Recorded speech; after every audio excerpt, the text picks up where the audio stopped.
Page 66, that's where we are. We're talking about going the extra mile, or in our case, the 101st mile. Because we've spoken about the person who is Oived Hashem, in the present tense, serving Hashem. And we've spoken about the person who is Lo Yavodoi, who hasn't served Hashem. And we discovered that both of those are actually really special people with very developed... sorry, it's not that the people are cold, they just don't have power. That's what it is. People are watching with no power. Okay. No power, no cold. Yeah.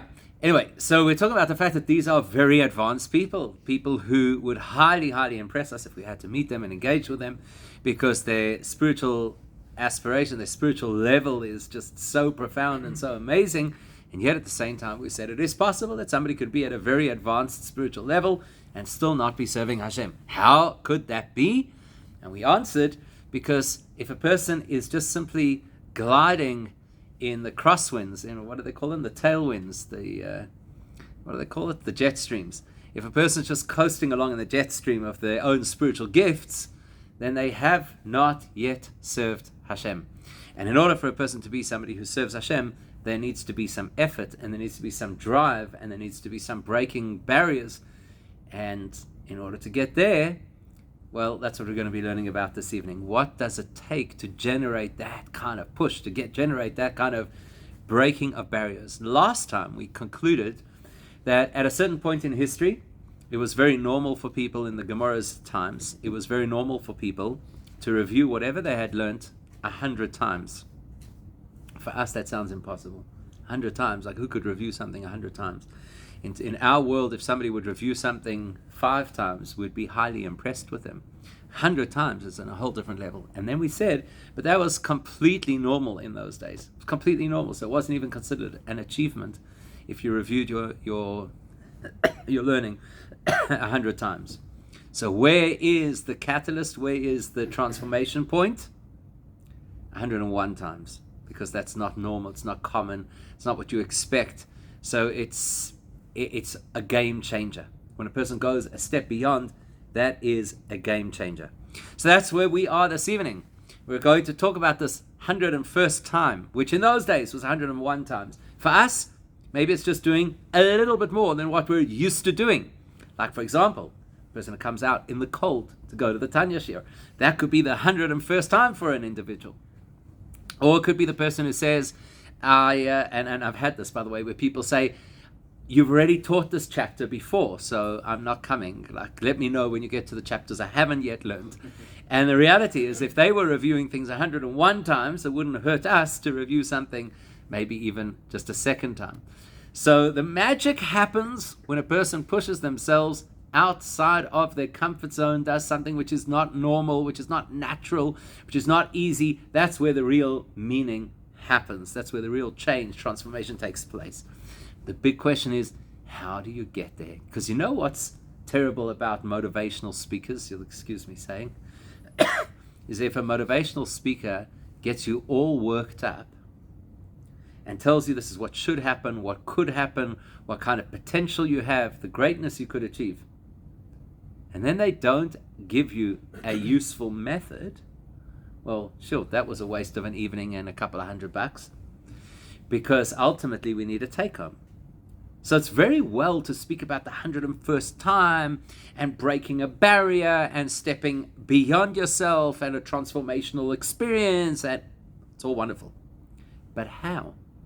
How does somebody go the 101st mile? Now remember, the Gemara was using a parable of Avis rent-a-donkey, right? Where they said that if you want the donkey for a distance of 10 parsas, that's in the normal range, the price is 1 zuz. But if you wanted the donkey for 11 parsas, which is not a whole lot more of distance, but it's outside of the normal range, the price would double. So how do you get the donkey to go past the 10 parsa mark? Simple. You keep whipping it. That's what happens. Because the donkey is not a highly sophisticated creature. So if you want to speak the donkey's language, introduce pain and you'll get the donkey to where it needs to get to. Now, some of us may look in the mirror and feel, I'm not so far off, okay? And maybe that's why we tend to have these masochistic leanings, where we enjoy causing ourselves pain. It seems to be something endemic to the Jewish experience, If it doesn't hurt, is it even Jewish? And that's not what we're going to answer here. That's not what we're going to suggest. We're not going to say squeeze it out of us. Even though there's value sometimes of just pushing yourself and just doing what's got to be done because it's got to be done. And that's true. But we're actually going to discover something highly profound about a resource that every one of us has to a greater or less extent, or I should say that we know how to access to a greater or less extent.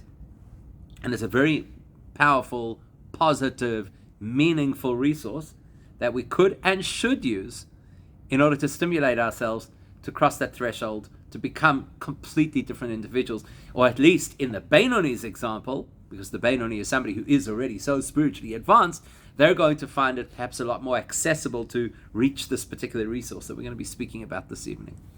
So if you've got the book, it's page 66, and you will see that about 6 lines from the bottom of the page, you've got a little piece of punctuation, which is something you don't see very often necessarily in the Tanya. So the punctuation that you've got over there is a little full stop or period, depending on where you live. And the one for the screen has disappeared temporarily from the screen. Okay, now we've rediscovered it, so I can get it up on the screen. And if you're following on the screen, it's a lot easier because it's the last line that's going to appear on the screen. You'll see that little full stop. And that's where we're going to be starting this evening, okay? So we've just spoken about the power of this 101st time of review. So he says, V'lochein, therefore, we actually read this line last week, but it's worth repeating because it will just give us the flow. So, V'lochein, therefore, Zoi sapam hamea v'achas. This 101st time that a person reviews their learning, ha-yesera al haragilus, this 101st time is the bonus. It's the extra. It's more than the regilus. Regilus comes from the word ragil, which means ordinary. So this is the one time that is beyond the ordinary. This is the push. This is the exception. How did a person achieve a regilus? Shehurga mina urav. So in those days, people were trained from their youth to review things 100 times. And by the way, any time that a person is trained to do something from when they're very young, then there's a much greater chance that they'll actually do things that way. So if they had schools where they were training kids to review the information 100 times, that's stuck. And unfortunately, in today's world, we have schools, they're not in the classroom, they're in the palm of their hands, that train kids not to focus on anything for more than 10 seconds. So how do you think these kids are going to grow up? And in terms of review, and in terms of depth, and in terms of true learning and growth. Okay, separate conversation outside of the realm of tonight's Tanya, but an urgent conversation to have. Can you imagine? We've come from a period, okay, centuries ago, but there was a period where they would literally review things 101 times, and we've arrived in today's world where it's just like swipe, swipe, swipe. And God forbid you should have to see the same thing twice. Okay, so shehurgal mine urav. This is what a person has become accustomed to from their youth. This is how they were trained. And now they study 100 times, push forward into the 101st time. So that 101st time, shkulo keneged kulon. This is an incredible statement. That 101st review is equal to all the 100 reviews that preceded it. It's the double. It's like the cash that doubles in the donkey rentals. But what does it mean? The value of going one step outside or beyond what is ordinary, even if what is ordinary is something very impressive, because I've pushed myself beyond what is ordinary, that has the same value as everything that got me to this point. It's an incredible thought. So, parenthetically, before we continue in the Tanya, you know that really challenges us to do, and hopefully we do this at some point in our lives, is do an audit. of our own spiritual journey, of our own Jewish experience, of our own soul investments, and work out what is my 100 mark in my own life. What's my 100 mark? So, for example, let's say that there's an individual who's committed themselves and become very habituated to the idea that I study something every single day. Now, what the something is could be a vast range.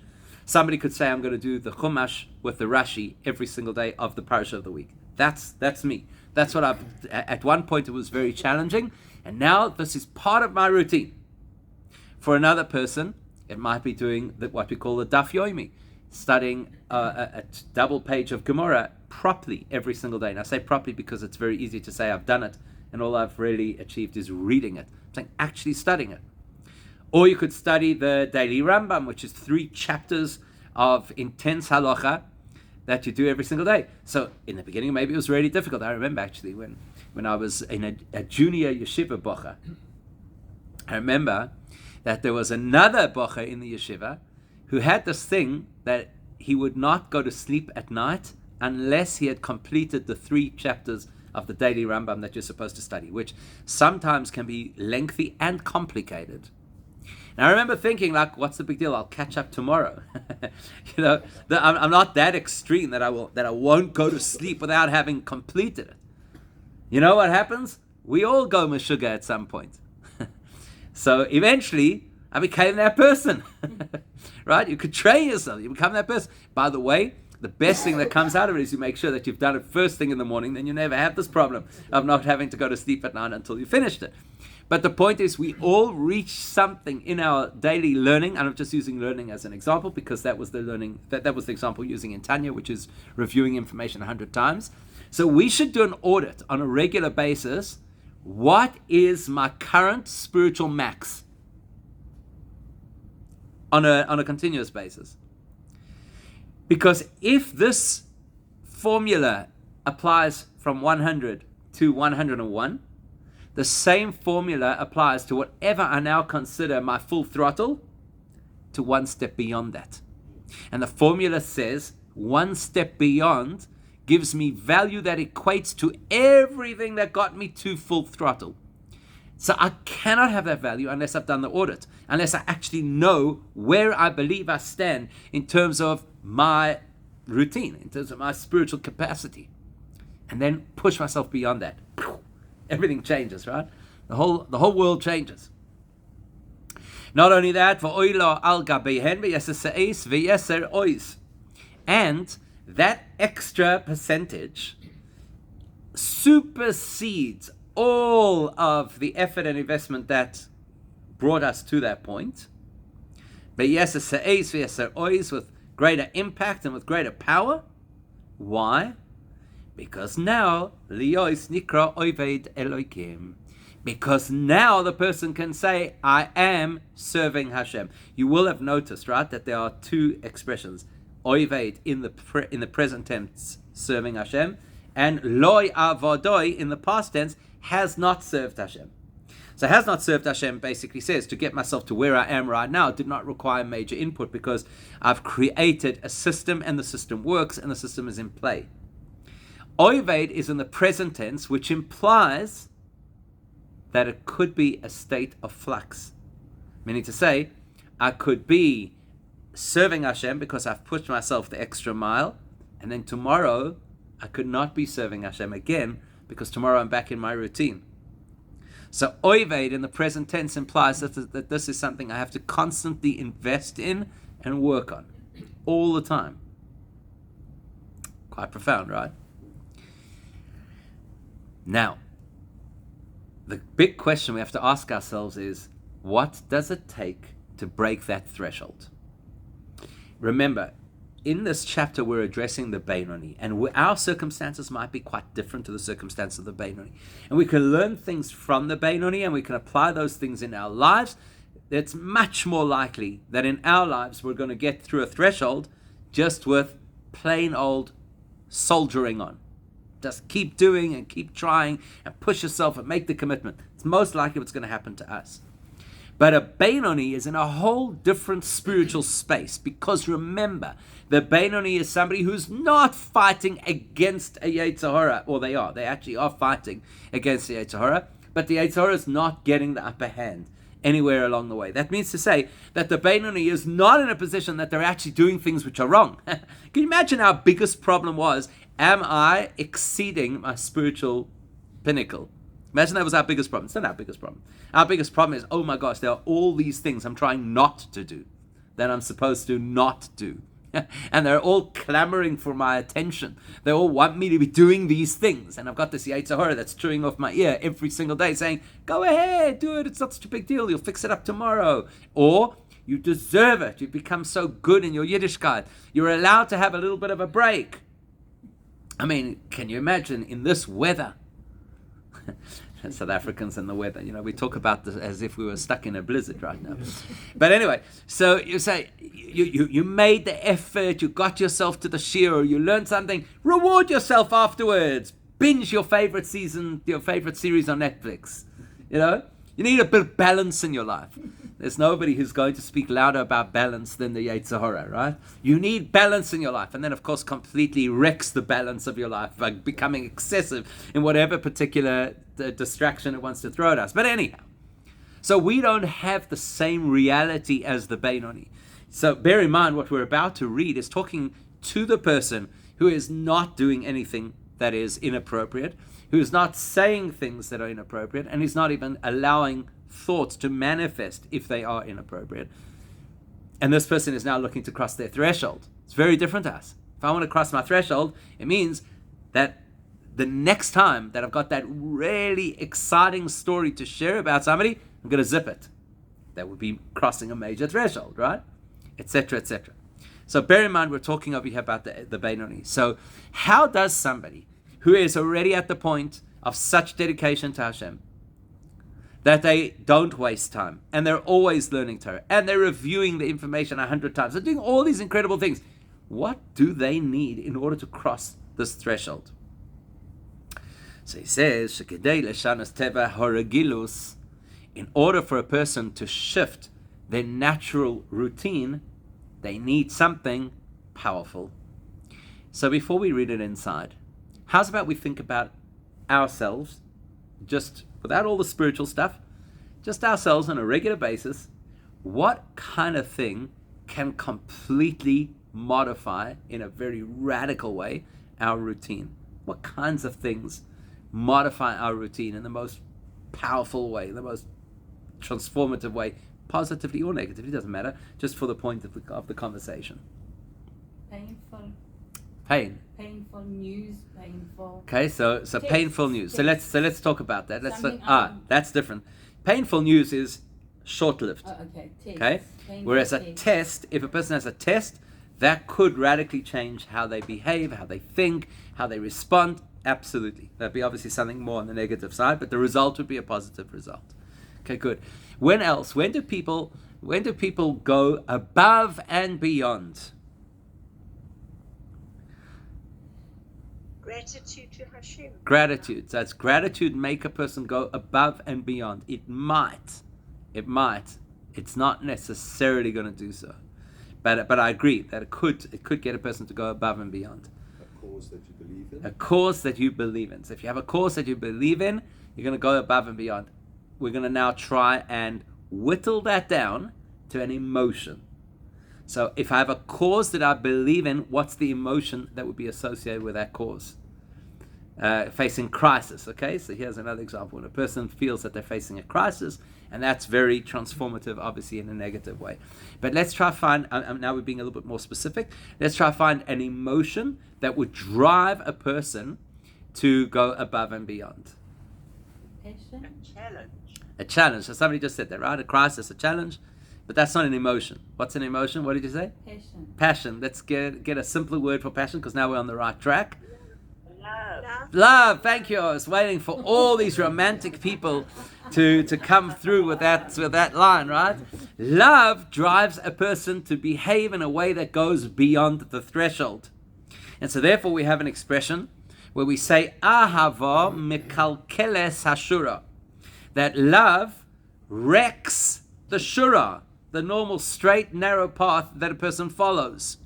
And the one time where Rashi actually makes this comment is about our forefather Avraham, when Hashem came to him and said, I want you to take your son, your favorite son, your only son, and take him up onto a mountain and slaughter him. What happens? The very next morning, first thing in the morning, Avraham jumps out of bed, and then it says, Vayacha voishas chamoroi. He saddles his donkey. Now, at this point in his career, Avraham was a very respected individual, very wealthy individual with many servants. And it wasn't really his job to saddle his donkey. There was somebody else who was supposed to, there was a stable hand or whatever it was, who had to do that job. Rashi says, why did he saddle his donkey himself? Because ahava mekalkeles hashura. Because when a person experiences very dynamic, powerful love, passion, something that you believe in very strongly, it means you love this thing, then you behave in a way that does not fit with convention. By the way, the opposite extreme of that, which we'll read about in next week, not this week, next week's Torah portion, is the antithesis of Moshe, who was a man called Bilam, the greatest non-Jewish prophet, a raving anti-Semite, who was invited to curse the Jewish people. So he gets up in the morning and he saddles his donkey. And Rashi says, Sina mekalkeles ashura. That in the same way as love can completely override convention and make us behave in a way which is ludicrous, right? Mad with love, or as King Solomon says, choilas ahava, that a person is sick with love. Love sick, as they call it, right? So, in that case, in the opposite extreme, hatred does the same thing. It makes people meshuggah. So I often say, anti-Semitism is a mental illness. Because when a person is consumed with hate, they will go mad. They'll go crazy. That's what's going to happen. Okay, obviously we're not going to speak about hatred over here, and obviously we're not focused on the negative. What's going to motivate a person to be able to cross that threshold from the 100 to the 101 mark, from convention to super dedication? Love. So let's read it from the beginning of the line. Mipnei, because in order to shift the natural routine, a person has to arouse and awaken within themselves. The person has to awaken within themselves meaningful, tangible, palpable love towards Hashem. Now it makes a lot of sense. Because if a person feels a love towards Hashem, they're not going to be saying, I'm done for the day. Don't say the love for God, English. It says the love of God. Love of God, yeah. Okay? So, it is a subtle difference. It's very interesting because le in Hebrew as a prefix means for or to. Right? Shel would be of. Okay, interesting. And the translation of here is very meticulously chosen, but I'm just pointing out, as you say, there's a nuanced difference over here. So anyway, what happens if a person has deep, powerful, passionate love? And I know this is a little bit of a superficial example because at that early stage of courtship, a couple doesn't really have a mature love, but they have a passion at that point. Can you imagine the parent who at 9 p.m. the young boy or young girl, they're newly engaged, comes home at 9 p.m. So how was your time? You only went out at 7. No, it was amazing. It was unbelievable. But we had to call it. It was 9 o'clock. Never happened, right? You'd start having palpitations as the parent, think, oh my gosh, maybe the relationship is, God forbid, on the rocks.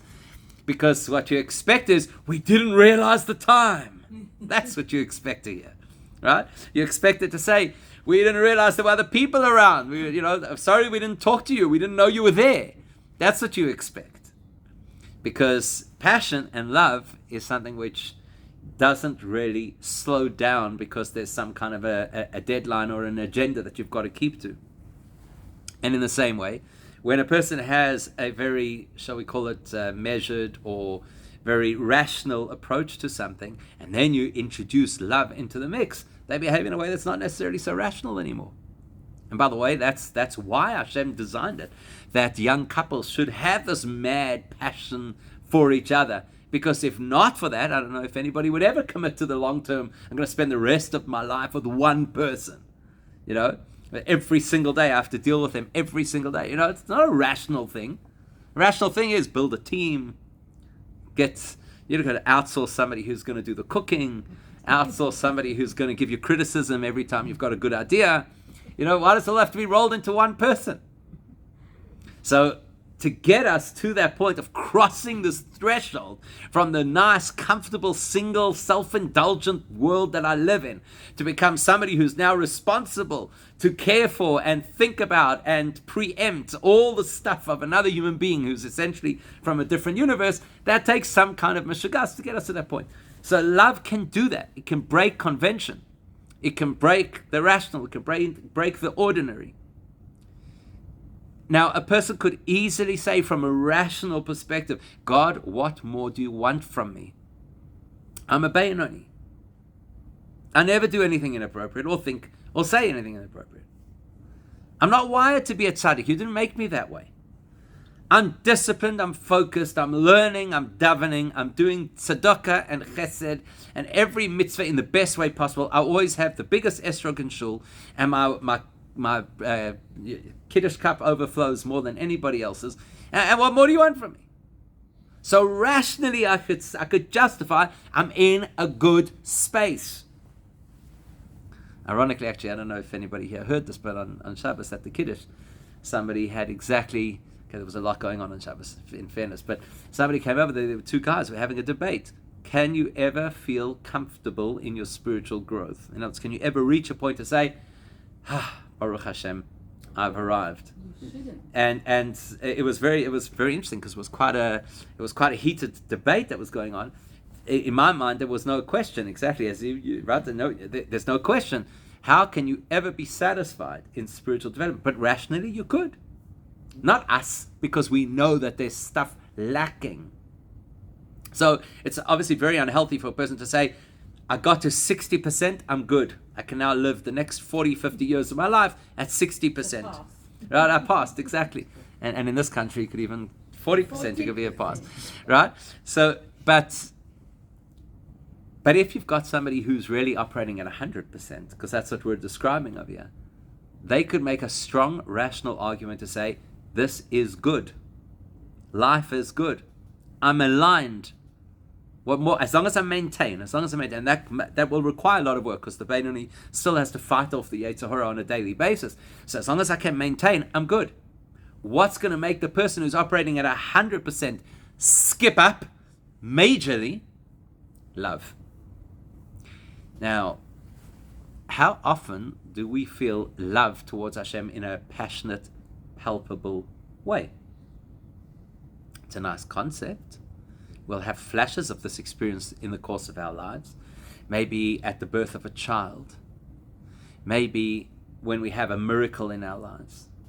Maybe at the marriage of our child. There's certain major events in life that stimulate this feeling of love towards Hashem. But on a regular basis, sometimes you can go a few years without having one of those experiences. And then what?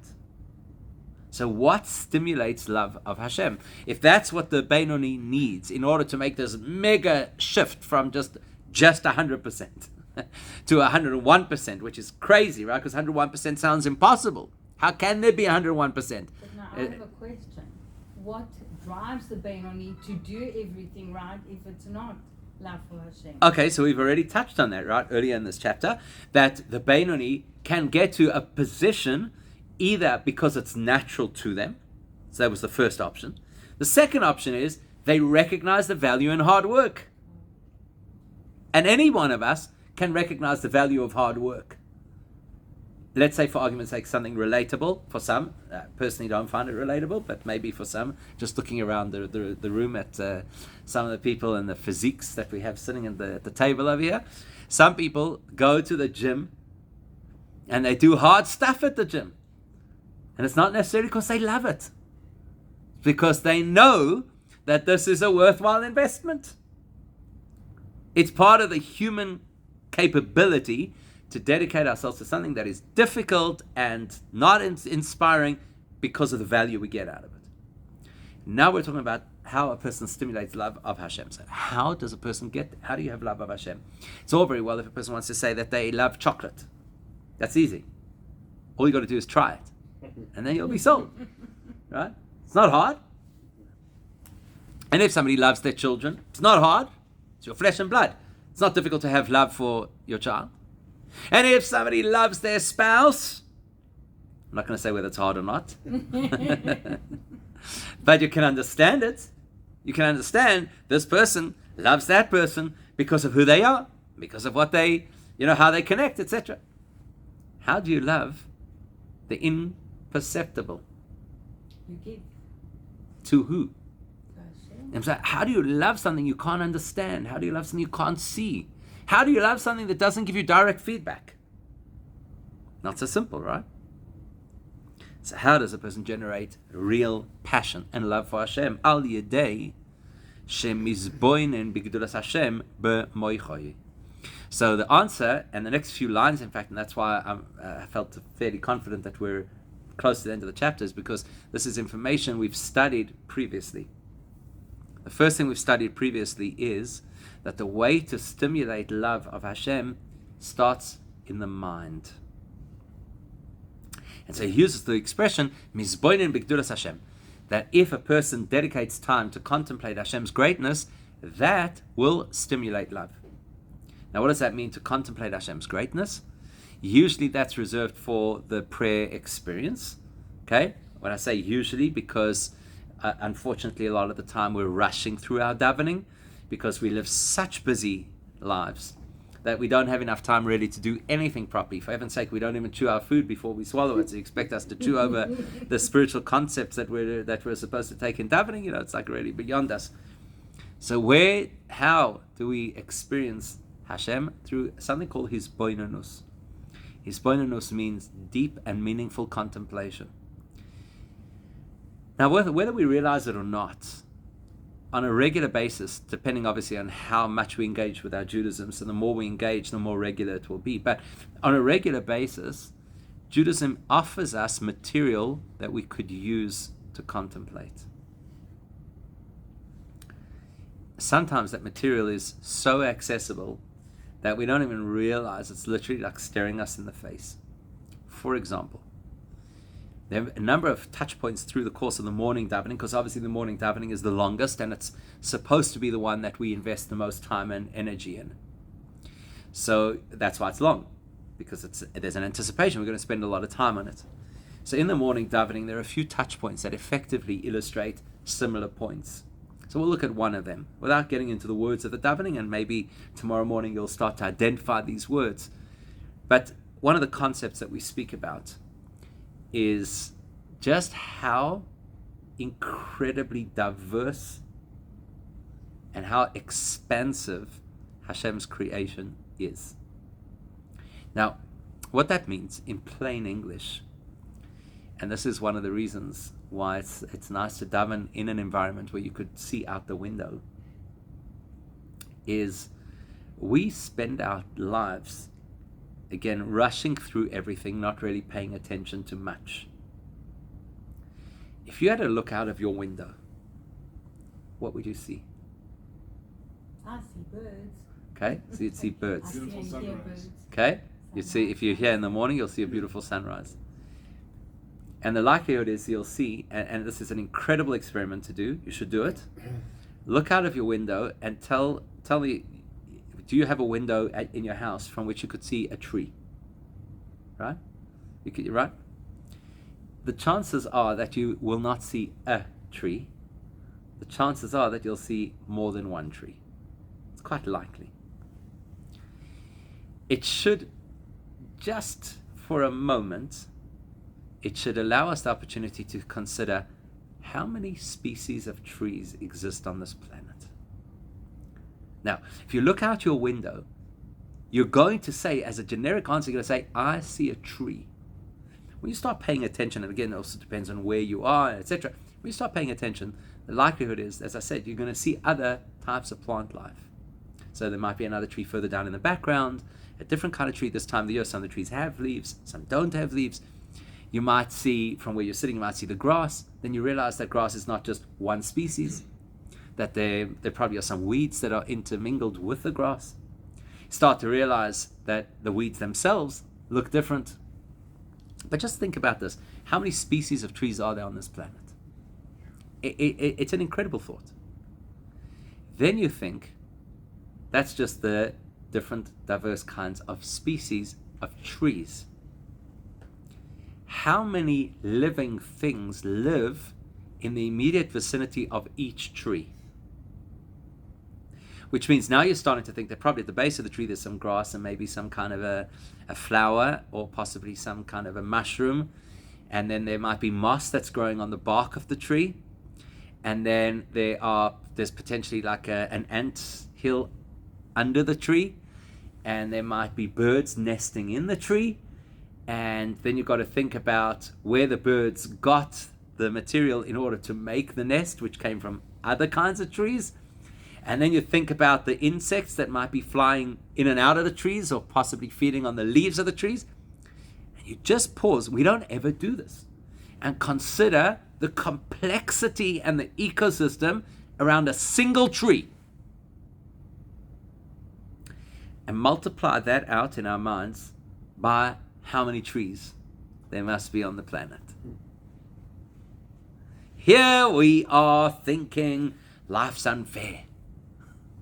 I didn't get what I needed today. You know, the coffee wasn't ready in time, or there was a pothole on the road, or somebody didn't speak nicely to me. We think, I am such a big deal, and look how difficult life is for me. Imagine if each day we'd contemplate, we're not even talking yet about Hashem. Imagine each day we'd just contemplate the trees that Hashem created. Every day.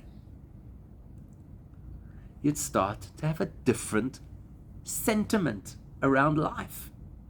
We're not yet talking about what Hashem has done for me and how great Hashem is. We're not even there yet. Just contemplate trees. And then you realize this. Imagine if we had to take all of the trees in the world. Imagine we could, in our brains, accommodate all of the information about all of the trees in the world. Just imagine. What kind of a human would we be? How much brain power would we be using? How much awareness would we have? How much sensitivity to our environment would we have? And that's just trees. We haven't begun to discuss animals. And we've spoken about the insects and the birds that are around the trees. Maybe squirrels if you're in some parts of the world, right? We haven't even begun to discuss the complexity of animals. We haven't just begun to discuss the complexity of a root system in order to feed that tree. We haven't begun to discuss the incredible concept of photosynthesis. We haven't begun to discuss how trees regenerate. I mean, there's so much, and that's just a tree. And that's just a tree on one planet. Now imagine if I spent my morning not thinking about just the complexity and the diversity of trees that exist. Imagine I started to imagine one other planet, just one. One other planet that exists. And you could take your choice. It could be from within or without the solar system. It could be a planet that theoretically could accommodate life, or a planet that cannot. Doesn't make a difference. Just consider the idea of Jupiter. How did that become that? the power, the toxic gases, the storms on the face of it. It's like try to imagine that. And then you expand that out and say everything that we know about planets, we really only know from our immediate neighbors. And we've got a little bit of information about the possibility of some green planets possibly elsewhere. But we don't really know much about them because we barely touched the surface of Mars, which is like essentially our closest neighbor. And then you start to think, now imagine Hashem is the architect of all of that. Let's be honest. Let's be perfectly honest. If somebody walked into the room right now and they were a mega billionaire, Would you want to talk to them? Would you want to hang out with them? Absolutely. If somebody walked into the room now, and they were some, I hate using these expressions, but I'll use it for the purpose of our conversation, some A-level celebrity, would you just say, sorry, we're in a shear, catch you later, you know? No, everybody would be like, you know, like completely falling over their feet. So, you know, tell us about yourself, and can we do coffee? And I don't know. We go crazy. Because what? Because somebody who got up and did a few things on the screen, you know, they acted like so suddenly they're worth our time and energy and our sentiment and our passion, that we're falling over. We don't know what to do with ourselves. Because somebody had some muzzle in business, and maybe some seichel too. And they built an empire. So now I should grovel behind them. But Hashem, who created all of the biodiversity of this planet, and Hashem, who created all of the planets that we even know about, let's forget about anything beyond that.